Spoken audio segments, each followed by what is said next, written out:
यानंतरही राज्यातल्या शेतकऱ्यांसाठी मोठी आणि महत्त्वाची बातमी समोर येते। महायुती सरकारने जाहीर केलेल्या शेतकरी कर्जमाफी योजनेतील अनेक अटी आणि निकष समोर आलेत, तर यावरून आता वादही निर्माण झालाय। 36,000 कोटींच्या या कर्जमाफी योजनेचा लाभ राज्यातल्या 56 लाख शेतकऱ्यांना होणार असल्याचा दावा सरकारने केला असला तरी प्रत्यक्षात सुमारे 17 लाख शेतकऱ्यांचंच संपूर्ण कर्ज माफ होणार असल्याचं समोर आलंय।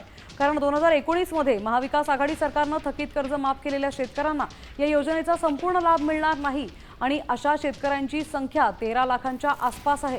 या शेतकऱ्यांचं कर्ज जरी 2 लाखांपेक्षा कमी असलं तरी त्यांना केवळ 50,000चाच लाभ मिळणार आहे आणि त्यांना कर्जाची उर्वरित रक्कम भरावी लागणार आहे। 2 लाखांपेक्षा जास्त थकीत कर्ज असलेल्या शेतकऱ्यांना 2 लाखांवरील रक्कम बँकेत जमा केल्याशिवाय ती कर्जमाफीचा लाभ मिळणार नाहीये।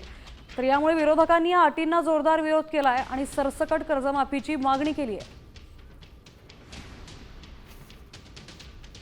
तर यात कोणत्या शेतकऱ्यांना किती कर्जमाफी मिळणार आहे त्यावर एक नजर टाकूया। यापूर्वी कर्जमाफी न मिळालेल्या शेतकऱ्यांचं 2 लाखांपर्यंत संपूर्ण कर्ज माफ होणार आहे। 2019 ला कर्जमाफी मिळालेल्यांचं केवळ 50,000चं कर्ज माफ होईल, उर्वरित रक्कम भरावी लागणार आहे। तर 2 लाखांपेक्षा जास्त कर्ज असलेल्यांना 2 लाखांवरील संपूर्ण रक्कम भरल्याशिवाय कर्जमाफी मिळणार नाही। नियमित अर्ज भरणाऱ्या शेतकऱ्यांना 50,000चं अनुदानही मिळणार आहे।